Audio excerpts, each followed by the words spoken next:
नमस्कार बच्चों, welcome to class. Hope आप सभी लोग अपने घर में सेफ होंगे और आपकी पढ़ाई काफी बढ़िया चल रही होगी। In today's class we are going to discuss about the flower.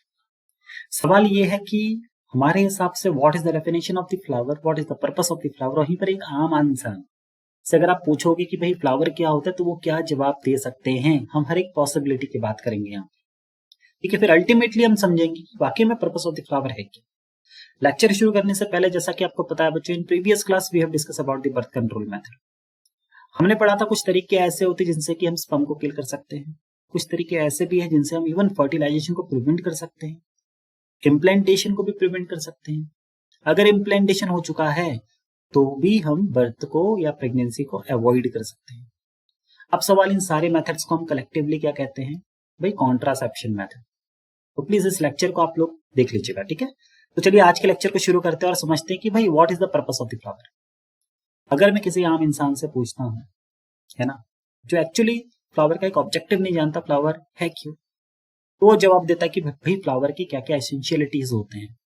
Flower use होता है पूजा पाठ में, है ना। जब हमारे पेरेंट्स लोग पूजा पाठ करते हैं या कहीं पर भी होती है आरती वारती, तो क्या होता है, हम लोग नॉर्मली फ्लावर्स यूज करते हैं उसमें। किसी बंदे की तबीयत खराब है, कुछ एक्सीडेंट हो गया है, कुछ मिसहैपनिंग्स हो गई हैं, वो हॉस्पिटल में एडमिट है, हम विजिट करने जा रहे हैं तो हम फल लेकर जाते हैं, फ्लावर्स भी लेकर जाते हैं ताकि वो जल्दी से ठीक हो जाए। हम ये प्रे करते हैं। आपको पता है कि कभी कभी ऐसा भी होता है ना। इसको डिस्कस नहीं करते हैं, है ना, आगे बढ़ते हैं हम लोग। और आपको पता है कि आजकल नॉर्मली हम लोगों ने फ्लावर को इवन ऑर्नामेंटल, ठीक है, ऑब्जेक्टिव्स के लिए भी यूज करना स्टार्ट कर दिया।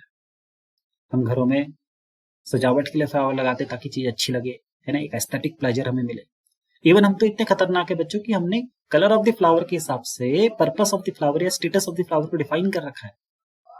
अगर दोस्ती करनी है तो ये वाला फ्लावर, है ना, कुछ और तो ये वाला फ्लावर, है ना, अगर रिलेशनशिप में रहना है तो ये वाला फ्लावर है ना। अगर आपको लगता है कि आपकी दोस्ती में किसी प्रॉब्लम आ गई, आप किसी से बात नहीं करते, आप उस रिलेशनशिप को फिर से सुधारना चाहते हो, तो ये वाला फ्लावर, ठीक है। तो ऐसा नहीं है, ऐसा नॉर्मली लिखा जाता है। अगर आप नेट में सर्च करो तो आपको ये बातें मिल जाएंगी।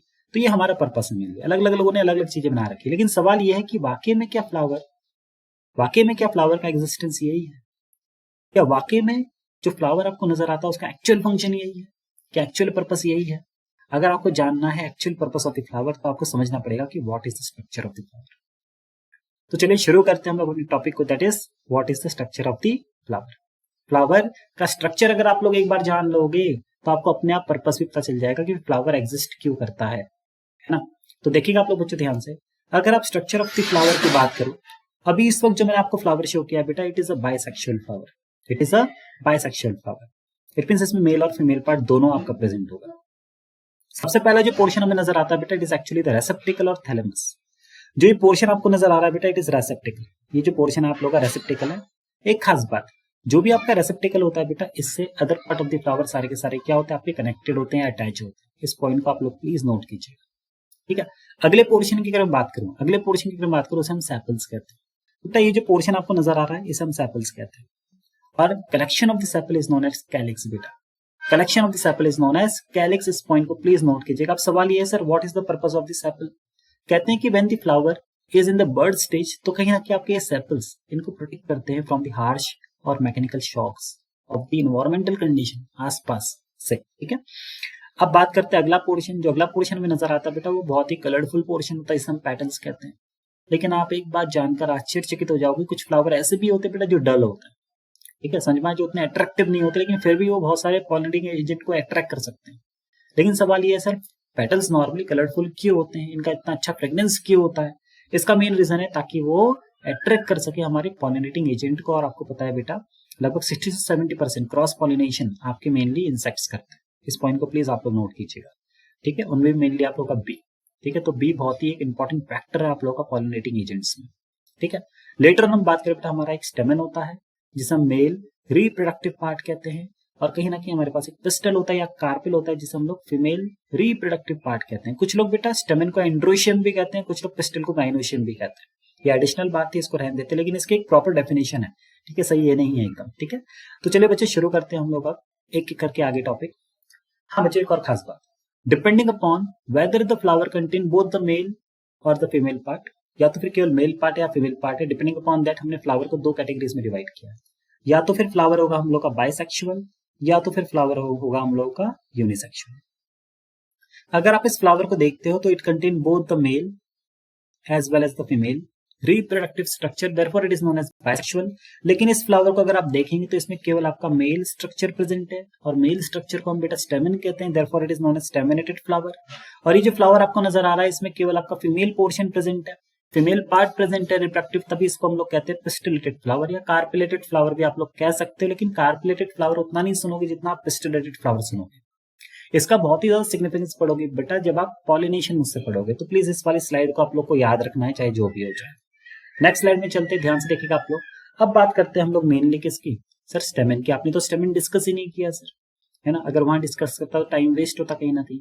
तो ध्यान से देखिएगा बेटा, what is स्टेमन? स्टेमन is actually the male reproductive structure of the flower.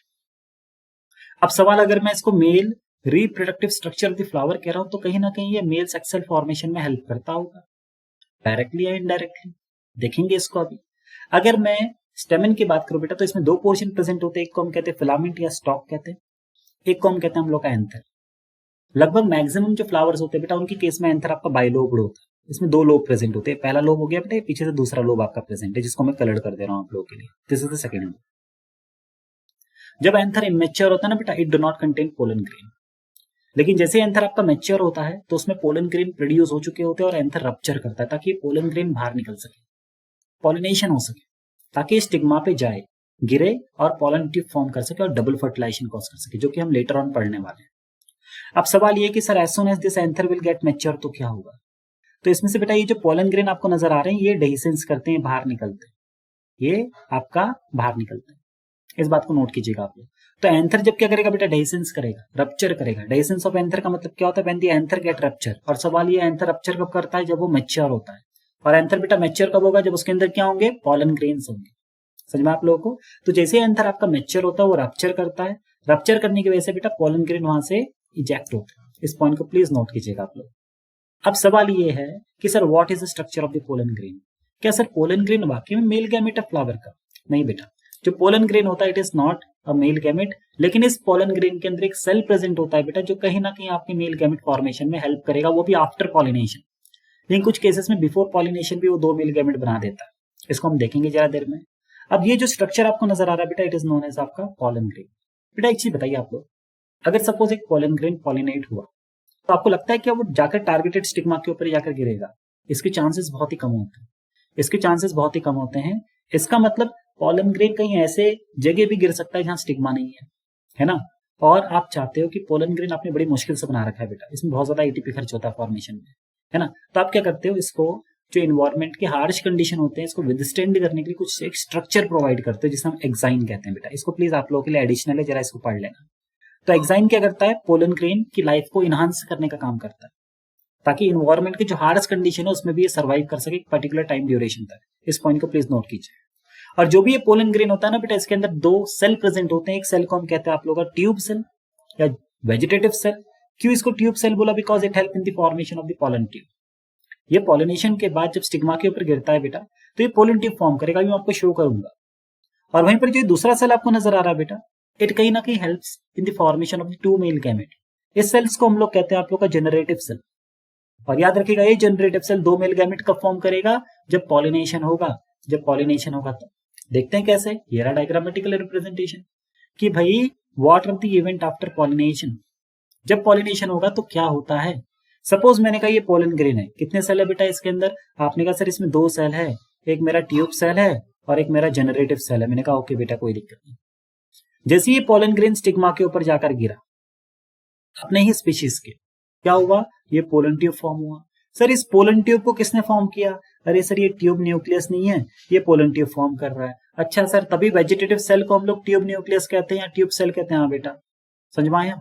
ठीक है। लेकिन वहीं पर अगर आप गौर करोगे तो ये जो जनरेटिव सेल है बेटा, it undergo mitosis to form the two male gamete. तो लिखा हुआ यहाँ पर ये जो जनरेटिव सेल है बेटा, इट अंडरगो माइटोसिस। क्या करता है बेटा ये आप लोगों का? MITOSIS। नोट्स में देखना आपको सारे के सारे पॉइंट्स मिल जाएंगे, टेंशन ना लीजिएगा। It undergo mitosis. और जैसे ये माइटोसिस करता है तो आपके दो स्पर्म न्यूक्लियस, आप चाहो तो इनको मेल गैमेट भी कह सकते हो। मेरे ख्याल से आप एकदम क्लियर हो गए होंगे कि किस तरीके से पोलन ग्रेन के अंदर दो मेल गैमेट आते हैं। मुझे अपने टाइम पे कभी समझ में नहीं आया था। इट मींस कोई भी अगर आपसे कहता है क्या पोलन ग्रेन मेल गैमेट है, तो आप कहोगे नहीं सर। इस पोलन ग्रेन के अंदर एक सेल प्रेजेंट होता है या न्यूक्लियस प्रेजेंट होता है जिसे हम कहते हैं जनरेटिव सेल, जो कि पॉलिनेशन के बाद मैक्सिमम केसेस में आपका अंडरगो करता माइटोसिस और फॉर्म करता आपके 2 मेल गैमेट। कितने मेल गैमेट बेटा आप लोगों का? 2 मेल गैमेट। ठीक है, आगे बढ़ते ध्यान से सुनिएगा आप लोग। अब बात करते हैं हम लोग, सही बात है मेल पोर्शन तो हो गया हम लोगों का, बात करते हैं हम लोग फीमेल पोर्शन की। अगर मैं फीमेल पोर्शन की बात करूं बेटा तो it is known as pistil और द कार्पेल और इवन द गाइनोशियम। अब इस पिस्टल की बात करूं बेटा तो इसमें 3 पोर्शन प्रेजेंट होते हैं। एक होता है स्टिग्मा, जो कि काफी ब्रॉड पोर्शन होता है, जो एक्ट करता है as a landing surface for the pollen grain. इसी के ऊपर आकर पोलन ग्रेन लैंड करता है बेटा। और इस स्टिग्मा के ऊपर कुछ केमिकल्स भी होते हैं जो कि पोलन ग्रेन में प्रेजेंट केमिकल से इंटरेक्ट करते हैं और ये पहचानने में हेल्प करते हैं कि भाई ये मेरा पोलन ग्रेन है कि नहीं है। क्या पता किसी और फ्लावर का, जो कि किसी और स्पीशीज का है, किसी और जेनेरा का, उसका पोलन ग्रेन यहाँ गिर जाए। और ये जो पोर्शन आपको नजर आ रहा है बेटा, इलॉन्गेटेड पोर्शन जो आपको नजर आ रहा है, जो काफी नैरो है, it is known as style. It simply provide the path for the growth of the pollen tube. समझ में आया आप लोगों को? ये जो पोर्शन आपको नजर आ रहा है बेटा बाहर वाला, it is known as ovary, it is known as ovary. और जो अंदर वाला पोर्शन नजर आ रहा है बेटा, it is known as ovule. और जो इसके भी अंदर आपको नजर आ रहा है बेटा, इट इज नोन एज आपका एम्ब्रियो सेल। अब कंफ्यूजन क्रिएट हो रहा है कि सर OVARY इनक्लोज करता है किसको? OVULE। ओव्यूल किसको इनक्लोज करता है? EMBRYO, embryo sac. और इस एम्ब्रियो सैक के अंदर क्या होता है बेटा? हमारा एग प्रेजेंट होता है। सर सवाल ये है कि तीनों को एक एक करके आप दिखा दो अलग अलग से। तो बेटा this complete structure is known as ovary. और एक बात बता रहा हूं, ओवरी क्या होता है बच्चों? आफ्टर दी फर्टिलाइजेशन ट्रांसफॉर्म हो जाता है किसमें आप लोगों का? FRUIT, fruit. इसको भी हमें अभी देखना है।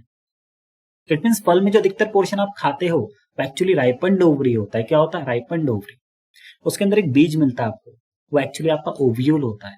उस बीज को अगर आप ओपन करोगे तो उसके अंदर मिनिएचर फॉर्म में एक आपका प्लांट प्रेजेंट होता है, वो एम्ब्रियो है जो कि बना जाइगोट से फर्टिलाइजेशन के बाद। ठीक है, तो देखिएगा बच्चों आप लोग ध्यान से, this is the structure of the ovule. अगर आप ध्यान से गौर करोगे पिछले स्ट्रक्चर को, तो जो भी ये पोर्शन आपको नजर आ रहा है, कंप्लीट स्ट्रक्चर, इसी कंप्लीट स्ट्रक्चर को मैंने यहाँ पर शो किया आप लोगों के लिए। दैट इज ये जो स्ट्रक्चर आपको नजर आ रहा है बेटा, ये और कुछ नहीं बल्कि हमारा ओव्यूल है। This structure is our ovule. और ध्यान से गौर करो, इस ओव्यूल के अंदर एक स्ट्रक्चर आपको ये नजर आ रहा है। आपने कहा सर ये स्ट्रक्चर नजर आ रहा है ना? इसमें भी देखो ध्यान से, बीचों बीच में आपको एक स्ट्रक्चर और नजर आ रहा होगा, ये वाला पोर्शन देखिए, हाँ कि ना? इसी पोर्शन को बेटा हम लोग एम्ब्रियो सैक कहते हैं और इसी को बेटा यहाँ रिप्रेजेंट किया गया है। और ध्यान से गौर करो, इसी एम्ब्रियो सैक में यहाँ पर देखिए एक एग है, लिखा है ना एक आप लोगों का, और बीच में क्या है बेटा? 2 पोलर न्यूक्लियाई हैं, जिसे हम लोग सेंट्रल सेल भी कहते हैं। 2 पोलर क्या है बेटा? न्यूक्लियाई है, जिसे हम लोग सेंट्रल सेल भी कहते हैं। इस पॉइंट को नोट करो। इसका मतलब आपको इस पूरे डायग्राम से किन किन पोर्शन से मतलब है? सर मुझे मतलब है इन 2 पोलर न्यूक्लियाई से, और सर मुझे मतलब है इस बीच वाले एग से। इस पॉइंट को प्लीज आप लोग नोट करो। ठीक है, ये डबल फर्टिलाइजेशन में आप लोग का बहुत ज्यादा हेल्प करने वाले हैं, ये आपको डबल फर्टिलाइजेशन में बहुत ज्यादा हेल्प करेंगे। ठीक है, तो इसका मतलब अगर मैं फाइनल डायग्राम की बात करूं, अगर मैं इस फाइनल डायग्राम की बात करता हूं बच्चे लोग, ध्यान से देखिएगा आप लोग, ध्यान से देखिएगा। तो कोई भी अगर आपसे पूछता है कि भाई ओवरी के अंदर क्या प्रेजेंट है? सर ओव्यूल प्रेजेंट है। ओवरी फ्रूट में कौन सा पोर्शन होता है बताइए? ओवरी जो होता है वो ट्रांसफॉर्म होता है फ्रूट में आफ्टर फर्टिलाइजेशन। ओव्यूल ट्रांसफॉर्म होगा किसमें? आप लोग का सीड में। और जो भी ये एम्ब्रियो सैक है उसके अंदर जो ये एग मुझे नजर आ रहा है सर, ये जो एग नजर आ रहा है ये जाइगोट बनाएगा। और जो भी ये 2 पोलर न्यूक्लियाई होते हैं सर, ये 2 पोलर न्यूक्लियाई ये एंडोस्पर्म बनाते हैं। क्या बनाते हैं बेटा आप लोग का? ENDOSPERM। इसको डिटेल में हम लोग अगली क्लास में पढ़ने वाले हैं पॉलिनेशन के साथ ही।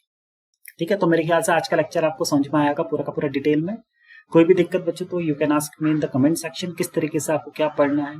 फिजिक्स केमिस्ट्री में कोई टॉपिक दिक्कत आती है आप लोग मुझे बताइएगा।